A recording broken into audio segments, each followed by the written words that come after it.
Welcome to The Drum Shuffle, a podcast offering insights, perspectives, and conversations for drummers. I'm your host, Jamie Eads.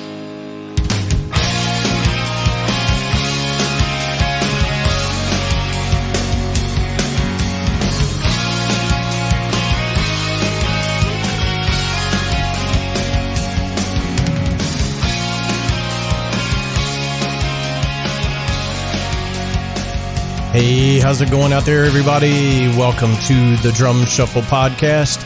Jamie Eads joining you as I do each and every week. This is episode 138. Hope everybody's having a great weekend out there. We're having a great week over here at the Drum Shuffle World headquarters in beautiful Central Kentucky. We have a great interview for you today. I am going to be joined by Lucas Garcia of a fantastic up-and-coming band called Down Again, and that's going to be right after this message from our sponsor, Los Cabos Drumsticks. The best-kept secret for drummers is finally out. Los Cabos Drumsticks may look like the sticks you grew up with, but these are not your father's drumsticks. Los Cabos Drumsticks is Canada's #1 drumstick brand, and they are coming to a retailer near you. With operations in over 28 countries worldwide, thousands of drummers have already discovered the Los Cabos difference. Using FSC certified wood from Canada and the US, Los Cabos make the finest quality drumsticks, percussion tools, and accessories on the market. The best news, Los Cabos Drumsticks offers you a ton of choice. They have 22 individual drumstick models and 14 percussion tools, many of which are available in 3 different wood types: maple, white hickory, and red hickory. Red hickory comes from the center or heart of the hickory tree and has been independently proven to be both stronger and more elastic than white hickory without adding a lot of weight. While most drumstick manufacturers have shunned red hickory, Los Cabos Drumsticks has embraced it, becoming the only established stick brand in the world to offer a full line of red hickory drumsticks. To learn more about Los Cabos Drumsticks, visit them online at loscabosdrumsticks.com, follow them on Facebook, Twitter, or Instagram, and don't forget to ask for Los Cabos Drumsticks at your favorite retailer. Dare to be different. Join the Red Hickory Revolution with Los Cabos Drumsticks. All right, guys and girls, as I mentioned before the break, we're going to be joined by Lucas Garcia today. Lucas is a young up-and-coming drummer that's out in California. His band Down Again has been at it for a while, but they have a brilliant new EP out. I have been just ripping on this thing for the last couple of weeks. This is a band that everybody should know. They're working really, really hard. It is great hard rock slash emo, I guess it would be fair to call it, or post-emo. Just if you like your rock fully leaded, this is your band. These guys are great, and I know you're going to get a lot out of this. So please help me welcome to the Drum Shuffle, Lucas Garcia. Hey, good afternoon, Lucas. How's it going, brother? Going good. Good, man. Good. How are things in sunny California today? Oh, I wish it was sunny, man. It's smoke central over here. I'm in Northern California right now, so the fires are just going crazy, and it's been smoke skies for probably the last month and a half. Yeah, man. I know that's like a real big deal out there right now, and you know, we've got peeps in the, Lake Tahoe area. They're having a hard time with it, man. We're sending our best thoughts to all you guys out there that this stuff ends quickly. For sure. Yeah, man. We need it to end. Yeah, for sure, man. Well, so thanks for taking time to come on the Drum Shuffle. I appreciate it. We're going to get to all the cool stuff that you have going on right now, but as is our tradition here on the podcast, we're going to start at the very beginning. Now, you're a young cat, so let's go all the way back to the very beginning. Where is home, and how did you get into drumming to begin with? Oh, man. So drumming for me started, I might have been, it was either 11 or 12. My family's from East Bay, so we're east of San Francisco. And my dad has always been a music guy his whole life. He's played guitar, pianos, drums, but anything that he can get his hands on, he's played his whole life. But me and my brother and my sister, we never really took a liking to it as a kid. Not at all. Even though he was out there rocking out all day long, we never really took interest. And then one day he brought home a drum set. And I came in the garage and I was like, oh, and I was lucky because I was actually, thankfully, my dad, since he was a music guy, he didn't really waste any expense. So he brought home, it was a PDP, it was a concept series, and it's actually the drum set. So my very first drum set is the drum set I still have today and play live with. But it was a PDP concept series. It was like the natural wood in the middle, and then it faded to black, on the edges of the drums. And he brought that home, and I was like, I have to play this. And then just from then on, I just smashing the drums, man. He used to make us play like 80s rock because that's what he was into. So the first, like a couple of years of drumming, honestly, was just 80s rock, man. He would want to play like Pink Floyd and AC/DC solo. So I would play them on the drums. My brother would, after I learned the drums, he learned guitar. So my brother would play the rhythm, and then I was playing the songs on drums, and my dad was doing all the leads. And we did that for a while until I started, finding different kinds of music and just expanded my drumming from there. So that was around 2000, and I was in like sixth or seventh grade. So it was like 2006 or 2007 or so when I really started. Okay, cool, man. Well, I think, for kids that grow up in a musical household, it makes all the difference. I've said, I don't know how many times, my mother is certainly, up for sainthood because I tortured the crap out of her with drumming, just hours and hours a day. But having your dad be a music guy, I'm sure that kind of shaped you as a player in those early years, right? Oh, for sure. Yeah. It definitely shapes you. And thankfully it shaped me. We started with 80s rock, which is like if I had to really pick good roots. But yeah, it does shape you, because my dad did have his preferences, growing up. All I heard was, AC/DC, Journey, Pink Floyd. So when you start off playing those kind of songs, it does, influence the way you go into the future. Because then when I started learning different genres like alternative rock and then more hardcore, post-hardcore genres, I was always had that, 80s rock root. So it kind of always stemmed from there and then went forward. So yeah, it definitely plays a role in, like how you progress. Yeah, for sure, man. Now, did you do any kind of formal lessons or anything like that? Or was it literally just jamming with dad? Well, thankfully, my dad taught me like a 4 count and then a 6/8 count. And it says, these are the 2 basics. Just learn these and you'll be good. But once I learned those beats, I just looked at the drums, man, and I was like, there's only like, at the time I was just playing, what was it? It was 5-piece. And I was like, there's only like, 5 drums to hit. And then I had 2 cymbals, the ride and the crash, and then my hi-hats. I was like, there's only a couple things to hit. So when I was listening to music, it was just really easy for me to copy what I heard, just because I was like, there's not that many different combinations, or what, just for the music I was listening to at the time. And so, no, I never took any lessons, man. I just listened to different music and would just try to copy the music as best I could. And then I was lucky that I was able to. I know a lot of people, that sounds like crazy. Like, I guess that would be pretty hard, but for me, it was relatively easy to copy the music. So that's just kind of where I started, man. I just listened to more and more music that had, more technical drumming. Because I remember listening to 80s rock, the drumming's fairly simple. But then you start listening to alternative rock, and all of a sudden it's more drivey. The fills are faster. I'm like, whoa, I didn't know you could do fills like this. And I'll try to copy it, and it just grew from there. Yeah, man. Well, that's cool. I mean, I think, I'm a self-taught drummer, and it was much the same for me. Now, of course, I'm a lot older than you, but same for me, grew up on 80s rock and early 90s rock. But, I don't know how I want to say this, but like just putting on my favorite CDs or records or whatever and just shedding for hours and hours. If you can figure that stuff out, you have a pretty good vocabulary to then be able to play in a band situation, Yeah.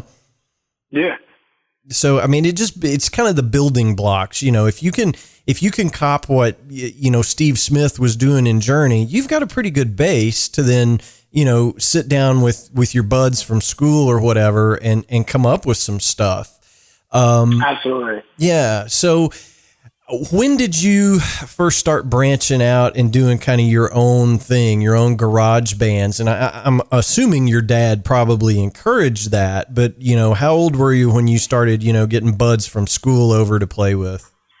Oh, man, I was literally 13. So it was weird because it was always one of those things where I'd always just played at my house, and at school it never really came up in conversation that, like, oh, yeah, I play the drums. You know what I mean? I never really saw it as, like, that kind of a social aspect. And then all of a sudden I found out one of my friends played guitar. I was like, wait, you play guitar? And then my other friend was like, yeah, I have a drum set at my house. I was like, wait, you have a drum set at your house? You play guitar? I was like, oh, yeah. So it was 13, so I was like 7th, 8th grade.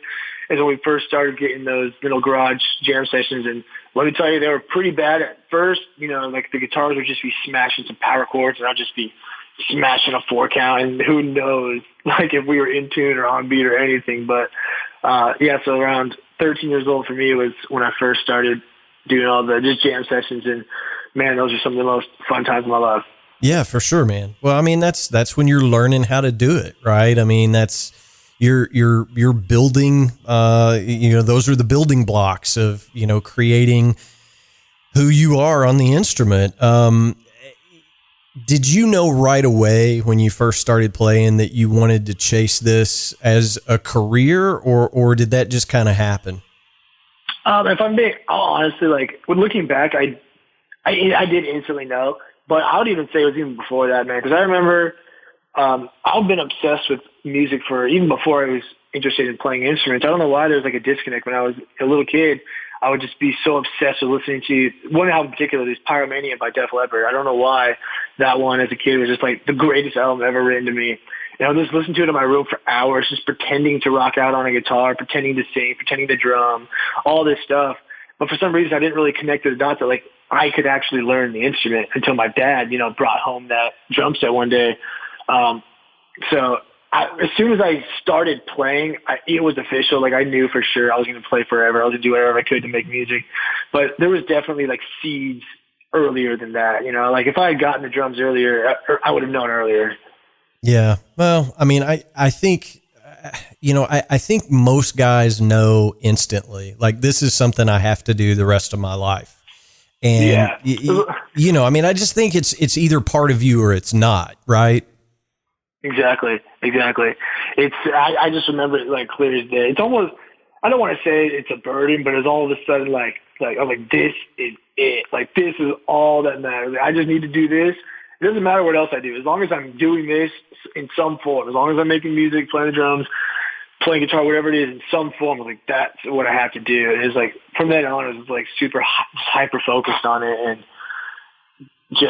it's just such a weird love, because it's like, almost like unrealistically passionate. It's like, it was like, oh, come on now, maybe it's time to stop. It's like, I can never stop. Yeah. Well, I mean, yeah, I certainly don't want to make this about me, but, I decided the same thing very early on, and everybody was like, yeah, but you still have to go to school, you got to have a plan B or whatever. And by the time I was in high school, I was just like, yeah, I'm not doing homework anymore. That time is much better spent practicing the instrument than, like, doing U.S. history or whatever. Yeah, absolutely. So hindsight being 2020, I probably should have paid a little bit more attention, but, I mean, it's just, it became such a part of my life that nothing was going to get in the way of that. I wanted to be as good as I could possibly be. And I didn't have time for anything else, for football or baseball or anything. It was all about drumming, Yeah. So that's crazy. We have similar stories there, because I remember I actually played sports every year up until I got that drum set, man. And as soon as I got that drum set, I didn't care about sports at all. I was no more soccer team, no more football, no nothing, man. I couldn't imagine coming home or getting off school and then going to practice anymore. I was like, I need to get off school and go play the drums. Like, I can't waste time at soccer practice. Like, I got to go home and play the drums. Like, so that's crazy. It's a very similar story for me too. Yeah. Well, I mean, ditto. And what's funny, and I'm not picking on anybody here, but what's funny is parents will support their kids' athletic endeavors, to a very high degree. even though, what are the chances of being a well-paid professional athlete? Like 1 in 2 billion or something. I mean, it's like, to make a living as a professional athlete, you have to be the elite of the elite. You have a better chance of making it in the arts than you do as a well-paid athlete. Yet parents will focus on the athletics and not the arts. I don't understand what that disconnect is, but there is one. Absolutely, man. It drives me crazy because the way I see it too, I know people that are 80 years old and they still play the guitar or they still play their instrument. I don't know any 80-year-olds who play football. That's all I'm saying. I know but a lot of people will yell at me even saying that I'm a huge sports fan. I love sports. The singer of our band, Lenny, is the most diehard football guy I've ever met in my life. But all I know is you don't play football when you're 80 and you can play the guitar or the drums when you're 80. That's all I'm saying. Yeah, man, for sure. And that's such a good point, So I just think that we as a society, we focus on things that aren't going to matter later in life. But I think if kids nowadays, arts in the schools, we should develop that, encourage kids to be dancers or actors or musicians. Instead, we encourage them to be baseball players or basketball stars. And, I'm not taking anything away from that. I think those are all great things. But to your point, if you want something that you can do the rest of your life that will bring you a lot of joy, I think the arts are where that is, not, being a great linebacker, right? Yeah, absolutely, man. It's such a great outlet for more than just, for, say, future joy. As a kid, man, it would have been a great, outlet, to release aggression, to release sadness, or to release happiness, or anything, man. It's such a great outlet to display or to portray a different emotion, or to just engage in your own emotions differently than anything else. Honestly, any activity, whether it's, even if you're as a kid and your thing is a sports, or if it's going on hikes or bike rides or whatever it is, it's like music is just such a separate thing, and it allows you to engage in, mentally engage in a way the other activities just can't quite do. Yeah, man, you're spot on for sure. So now I know that, you guys, in Down Again, you guys have been together for a while now. Yep. And you're, again, you're a young dude, and I'm not taking anything away, certainly, but I'm assuming you met those cats when you were a youngster. I mean, when did the seeds of the band get planted? How old were you when you guys first got together? So I wish we were younger, man, but I was a senior in high school, so it's actually a little bit later than we'd want. If I could, man, we always joke about it, if we would have known each other sooner, man, who knows where we could have been, because we knew all the same people. It's I don't know how we all had different friends that connected us, and we just, for some reason, were never at the same place at the same time. We never really connected until, my senior year. So it was around 2012 is when I met Lenny, and I had actually known Alex, our bass player, before that, because he's been in bands and I'd been in bands, and we played shows together and stuff like that. But when I met Lenny in 2012 is when we first started. We were actually, it was a different band at the time, but me and Lenny were jamming. I was the drums, he was guitar and singing, and then we brought on Alex as a bass player, and we played together for years under that one band name. And then we just decided that the group wanted to go a different direction musically. Even though it's the same 30 people, we just decided that we wanted to play different kind of music. And so we just switched to Down Again and kind of let that old band, let it to bed. But the same exact members just started Down Again and just kept making music in a different style. So it's been, since 2012, it's almost 10 years, man. It's been a long time. Yeah, man, for sure. Well, so, I don't want to gloss anything over, but talk to me about, when you guys decided to kind of go in a different direction genre wise. I know that all three of you guys sing, and handle some vocal duties. Was it just you started writing different kinds of music, or was it a conscious decision? Talk our listeners through that a little bit. Okay, so our first project as a group, the three of us, was called Forever for a Second. And that was an alternative rock band. like really, really true to the alternative, like did not go outside of the lines, like just alternative rock, to a T. And we do love alternative rock, or we did love alternative rock at the time because we were I was in high school, just getting out. Lenny had just gotten out of high school. And we really liked alternative rock, but it was more of a conscious decision to make alternative rock music for a lot of reasons. We were like, what is a genre of music that we love that could appeal to the masses? There was a part of us that was trying to be strategic, is, making this a business. Like, what is a way for us to make music that we love and get as big as possible, quote unquote. And, we did that for years. We wrote alternative rock songs, but that's a little bit like disingenuous, trying to make music to appeal to the majority of people, like with the purpose of doing that. We just found everything was kind of dull, in my opinion. I can't speak for them, but everything was a little bit dull. And that we kind of just didn't fall apart, but our passion for music, at least for that band, just crumbled away, man. Like we would play the songs at shows and we'd tell each other, I don't even like these songs. Like, I don't like what these songs are even about, all this stuff. And we got to a point to where we just didn't know what to do as that band anymore, because it's just not what we wanted anymore. So we did start writing more music though, because we always write music, and then the new music was so different. We just basically decided we are not going to have any, absolutely no cage around our music. Whatever the hell I want to write is what's going to be written. No boundaries, no cage, no limits.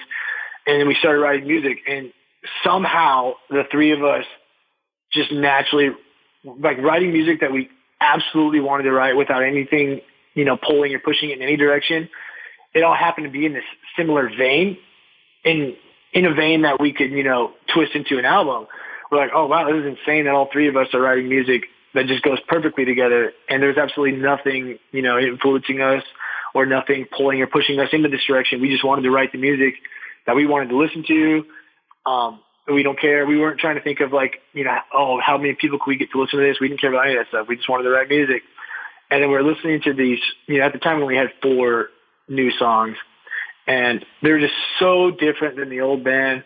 And we mentally were in such a different place.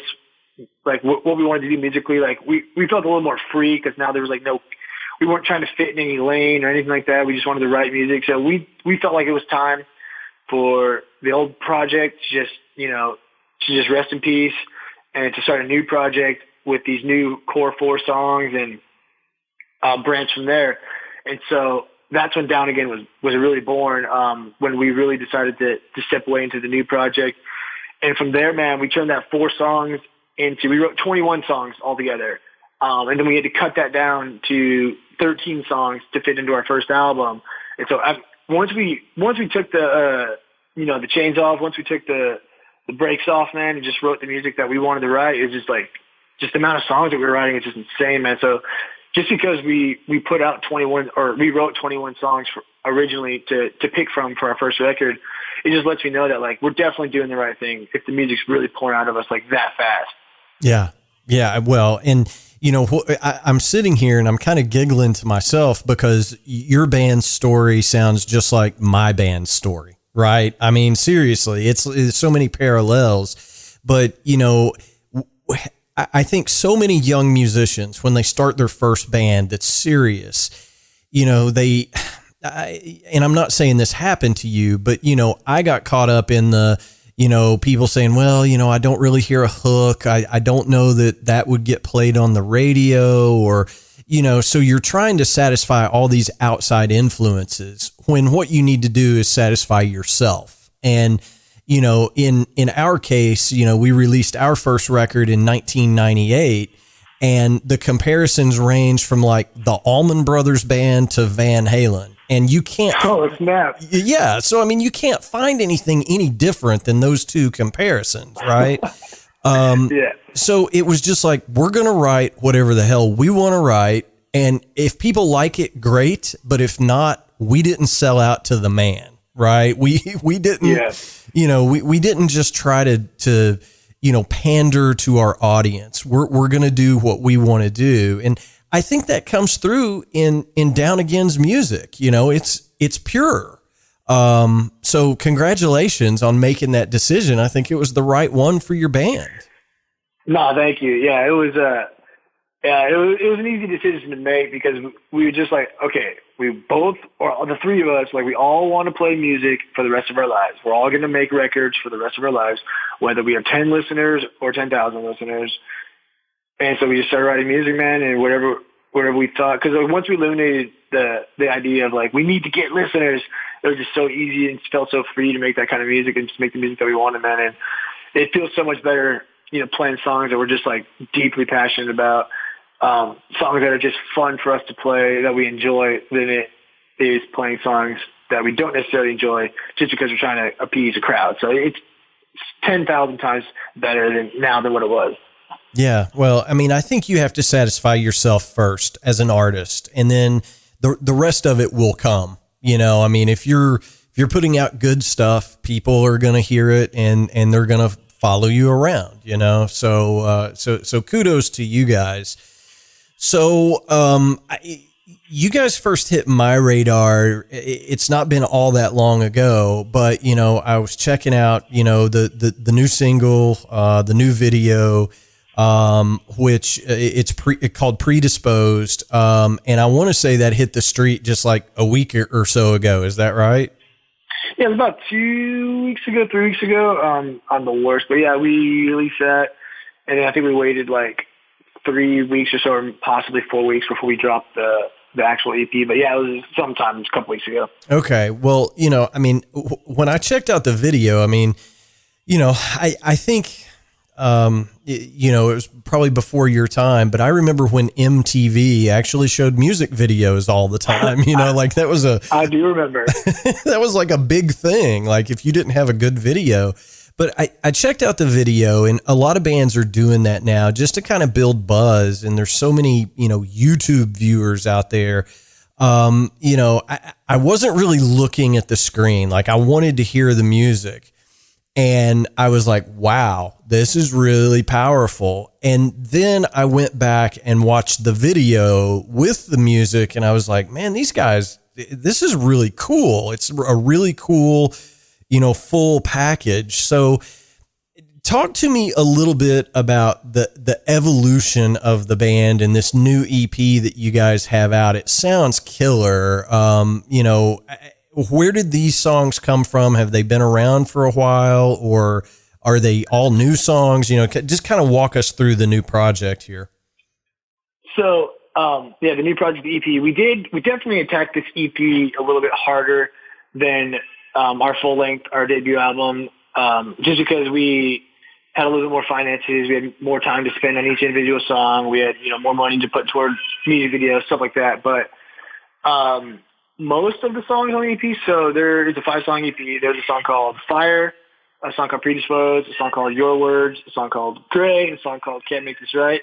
Between the 5, 2 of them, so Your Words and the Fire, were actually a part of the first 21 songs we ever wrote that got cut from the first album. I see. At the time, those 2 songs weren't quite ready because they were the ones that were the least finished out of the 21.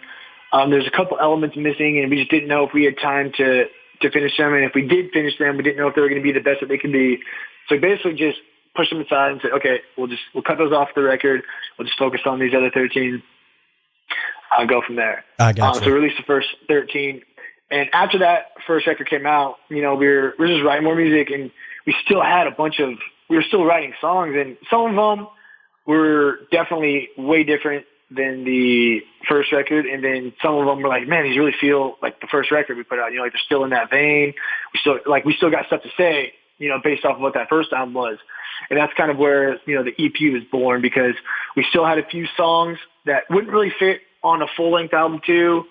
They didn't fit on the first record at the time, but now that we had some more time to finish them and to shape them, they really felt like they belonged with this first record. So we were like, hey man, we still got some stuff to say, in the vein of that first album. So that's when we wrote, or finished writing Can't Make This Right, Gray, and Predisposed. Cause once we kind of knew that these songs were going to be, tying into the first record as far as just to close that cycle, we just all of a sudden had we knew what direction we wanted to go with them, and then they were really easy to finish. So that's when we started finishing the songs lyrically, because just to kind of make them all work out together. So Predisposed, Can't Make This Right, and Gray were written not that long ago. At this point, it's still probably about over a year ago is when they were written. But Gray and Your Words and Fire were written quite literally in 2017. So those ones, they got shelved for a long time, but I'm very happy to see them out and about now.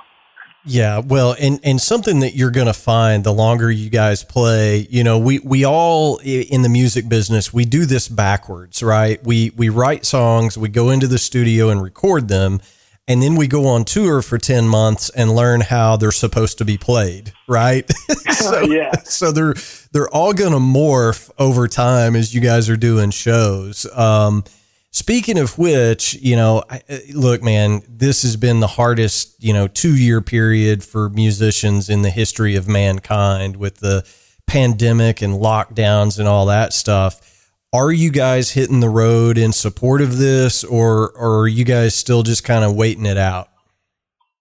So right now we don't have no shows planned right now, which is the biggest, most devastating bummer for us. Not being able to play shows it basically shaped the direction our band's going to go. We're going to have to focus more on media because we can't play shows. We were planning tours and we're planning, album release shows, all this stuff, which just weren't possible at the time. Right now though, we are trying to book more shows.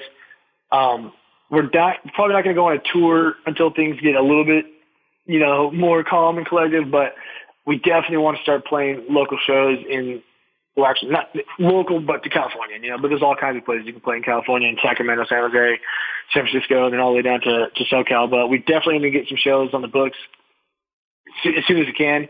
But this is the first time that we're actually trying to engage in that, where we've really just not even thought about shows for the last 2 years until now. Yeah, man. It's just so sad. And, I have a show this weekend actually, and it's the first live show that I've done since late 2019. It was just like the world shut down. And I was telling my bandmates, I was like, man, I have no idea if I'm going to know how to count off the first song. I really don't. Gosh. I don't know if I remember how to do a show. Of course, we've been rehearsing a little bit, but it's just those muscles, if you're not using them, they atrophy a little bit. You know what I mean? Oh, for sure. Yeah.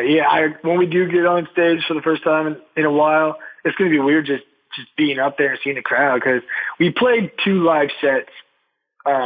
We did a live set full band, and then we did another live set acoustic. So because we were just so desperate to physically play, you know what I mean? Not just play in the garage anymore. We wanted to actually play and let somebody see us play. So we did, a live acoustic set and then a live, just full band set. And they were extremely fun, man, but we were just still in a room by ourselves with a camera. So you still don't have that live feeling. And when you're doing a live set like that, the way that we did it, it's like, if we messed up on the song, we would just play it again and film it again. You know what I mean? Right. We can't do that live. So now I'm worried oh no, please don't mess up, because it's not like those live shows or the live sets that we play, because we mess up, we can just stop and restart. You can't do that on stage in front of a crowd. Well, you can. I guess. You can. It's not a good idea, but you certainly can. I just know that, I've train wrecked a couple of times in my career, and I've been playing for 30 years, and I've had a couple of train wrecks, like big ones. And, after you do that in front of a couple thousand people, you don't do it anymore. You know what I mean? That's really the way to learn how not to screw up your band, is when you do it in front of a bunch of people, you're like, yeah, I'm not doing that again. So, okay. Yeah. I'd be definitely learning through trial and error there. Yeah, for sure. Well, so you talked about doing a couple of live streams. How is the new material, how is it being received? Are you guys getting feedback already? I know it's only been a few weeks since the stuff came out, but what's the reaction been thus far? Man, the reactions are honestly every time people start commenting us, it blows our mind, man. We never expect to get as much reaction as we are getting, man. People I mean, I'm sure there's people that hate it, but we're at least getting positive feedback. Thankfully, the people that hate it, there's a few haters that will comment, but most of the comments we're getting, man, are all positive. People saying they love it, they love the words, they love the music, and it just means it means so much, especially when you went into it with no expectations. Like, you didn't going into it not really caring if anybody liked it or not, and then receiving like an overwhelming amount of positive feedback is it's overwhelming, for me, because it's like, oh man, I literally cannot believe that there's people out there who I don't even know. I've never met, never seen, I have no idea who they are. They don't know who I am. And they like this music enough to email us or to DM us or to comment, how much they love the song and how much it means to them. And from what I can tell, I mean, I'm sure there's probably a lot of people that don't like it, but we are getting a lot of positive feedback, man. And it is such an amazing feeling to see those responses. Yeah, that's awesome, man. Well, you guys deserve it. I mean, it's a good record. And, for my listeners that aren't familiar with you guys, and it's going to be a few, is it fair of me to say, it's kind of post-hardcore, post-emo? I mean, is that a fair genre to put you guys into? Absolutely, man. If I could only put it in one genre, I would say emo out above all, just because that seems to be like the general lane. There's a lot of post-hardcore elements because we love post-hardcore ourselves. There's some alternative elements, but absolutely, that's what we label ourselves. If anyone asks what genre we are, that's exactly what we're going to tell them. Well, so let me just say this, if you're going to say, hey, we're emo, you're going to have plenty of haters, right? I mean, it's just like, I think, that crowd, that scene is either all in or all out, right? I mean, I don't know I don't know how else to say it. I mean, it's like Nickelback, right? You either love them or you hate them. There is nobody that's like, well, they're kind of okay. There is no in between. So with emo, I feel like that's what you get. There's some people that just get it and love it. And then there's others that are like, oh my God, this is terrible. So you're just absolutely. Yeah. You're just going to have that. And you didn't ask for my advice, but the haters, man, print all those out and hang them up in your practice space. Trust me. Oh, absolutely. Dude, they're amazing, man. The haters are so funny. Because we got a couple of hate comments, and you go and look at the profile picture, it's literally a tractor. It's like, I don't know if you were ever going to like this, man. like your profile picture is a tractor. It's like, this is like emo, screamo, sad boy music. And you seem like you're doing a lot of hard things all day. I was like, you probably weren't going to like this to begin with. Well, but Matt. If you wrote songs about sitting on the tailgate of your truck drinking, Natty Light, he'd probably like it. I mean, exactly. I mean, look, man, I've done my fair share of shitty country gigs over the years, and I don't particularly care for it, but sometimes you have to do it, and that's what makes music so cool. Is everybody likes something different? Yeah, absolutely. I mean, you can't satisfy everybody. If you could, all music would sound exactly the same. Oh yeah, for sure. So what's next for you guys? I know it's kind of hard to say while we're still in the middle of an unprecedented global health pandemic. It's hard to play shows, and if you can play shows, you worry about, am I making myself sick? Am I making somebody else sick?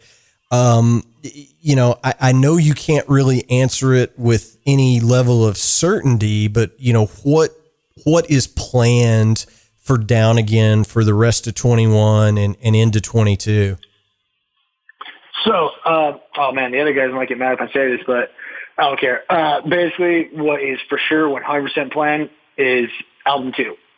We have music quite literally coming out of our asses now. We have more music than we know what to do with, more music than could fit on any one album, and we are ready for album 2. And that's going to be getting recorded and coming out as soon as possible. So that's the only thing we got on the books right now as far as this is for sure happening. But for the rest of the year, the only other thing that we're not sure of is we just want to play shows, man. And if we can get on a tour, we would love to set it up. But that's just the only thing where we're not sure how that's going to play out. We'll definitely do everything we can to make sure shows and the tour happens. If it doesn't, it is what it is in the state of this world, but we're going to try. But the only other thing planned that's for sure happening no matter what is album 2 is coming out. Well, that's good to hear, man. And I'm just curious, do you worry about oversaturation at all? No, only reason why is because our goal is just to keep writing music, man. And there's going to be a time, I'm sure, when we don't have anything to write, and there might be a period where there's not any music coming out. And since our whole goal again is just to satisfy ourselves, not really worry about anything on the outside. So we're just going to keep writing records and putting them out, not as fast as we can, but as fast as they come. And if they come to us fast, then they're going to get put out fast. No, I mean, I think that's a good strategy. I mean, there's so many bands out there that haven't written anything new for 30 years and they're still touring every year, Yep. So for sure. Yeah. Well, one thing that we're not going to do though, like I said, we don't just write, in our opinion, if we know when a song is bad or not, we're not going to put out a song that's bad that we don't like. That's why we took a 21, songs and trimmed it down to 13. And that's what we're going to do with all future records, basically. We write a bunch of music that we want to write, and then from there we'll fine tune everything and put the best of the best on the album. There's basically our albums. There's not going to be a filler song. We're not going to have we really got to get to 12 songs, so we got to write something real quick. Like, that's not going to be our problem. We're going to wait till we have more songs, to pick from, and then make sure we're picking the best of the best every time. Yeah. Well, yeah. I mean, I think you have to approach it that way. You can't put, a filler on records because especially nowadays, and I don't know that people buy records anymore, like a full album.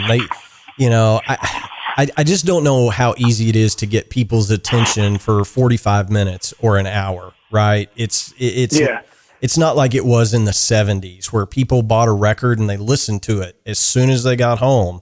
I don't think our attention span collectively is there anymore. And I probably should have asked this earlier, but are you guys self-producing your releases or are you working with a producer? We do have the greatest producer that ever lived. His name is Nick Loicano. He's with Fank Studios in San Mateo, California. We write all the songs, bring them to him, and throughout the recording process, man, he'll tell us, like, he doesn't spare feelings. He's like, this is dog shit. We're like, okay, make sure it's dog shit, must be dog shit. And, or he'll be like, here, you guys should do this instead of that. And just these little changes, man, like, go so far. He is a drum just wizard, man. And without him, the albums, none of our songs would really be as good as they can be, man. He tuned my drum set. I got to ask him what he did, because he tuned the top head to a note, the bottom head to a different note. That way it resonated in B, which was just the most insane thing I've ever even seen. And the drums just sounded so crazy, man. Like, just listening to the raw drums, I had actually never heard like an acoustic set sound as good as mine when our producer, Nick Loicano, or we actually used the studio kit, but so I've never heard a drum set sound that good as when, Nick tuned it to resonate in B, man. It just blew my mind. Yeah. He adds so much to the record.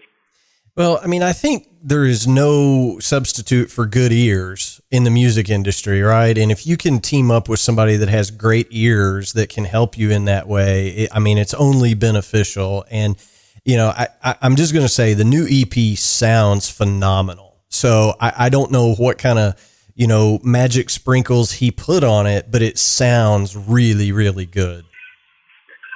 Yeah, he's got the sprinkles there. Just another little thing he did. We had the song Fire. There's a moment where there's like some really fast double bass, and there's like a musical break, and there's just like a guitar playing in the background. We were recording it the way that it was originally written, and he was basically like, no, that's lame. Let's do, this chord instead. And then I was like, oh, wow, that already sounds better. He's like, no, wait. And then on top of that, we're going to do a harmony chord down here. It took this one moment that was actually pretty dull before and just blew it out of the water with what his little suggestion, man. It brought so much to the table and makes the record so good, especially because he knows more about drums than me. I'm the drummer, and him being able to really like help me through the drums, like, oh, let's try this instead of this. And it adds so much. Yeah, for sure, man. Well, let me tell you this. I've been doing this for a long, long time. When I go into the studio, if I'm the guy in the room that knows the most about drums, I'm in the wrong room. Yep. You know what I mean? Like, I want the guys that know more than me to be around me when I'm committing something to tape for the rest of my life, you know?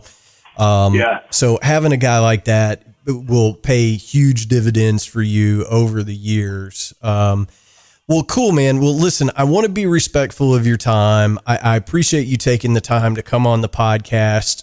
Keep me posted for sure on everything that you got going on.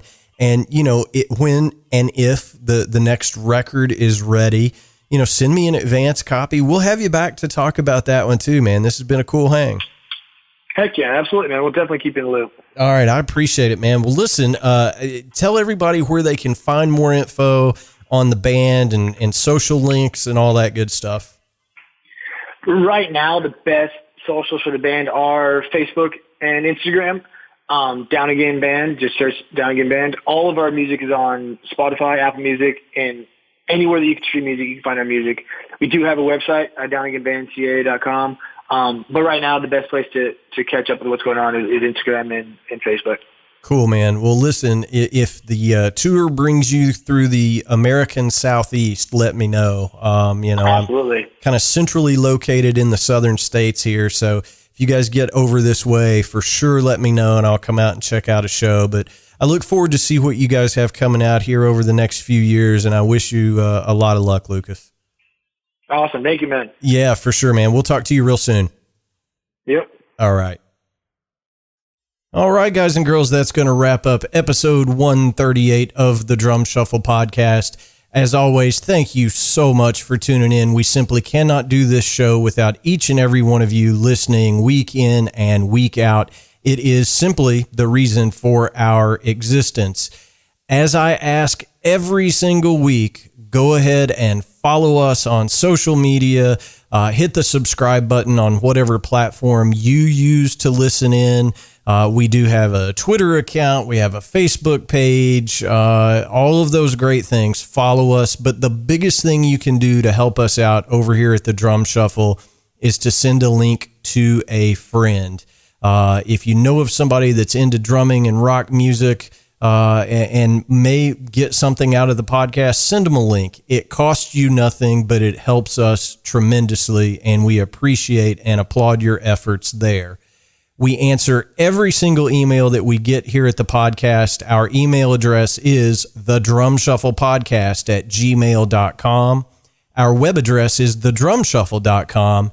And as always, you can find more information about me over at jamieeads.com. Your homework assignment stays the same. Go see a live band this week before live music all goes away, if it is safe for you to do so. Keep rocking out there. So until next time, may your head stay strong and your sticks never break. Cheers, everybody.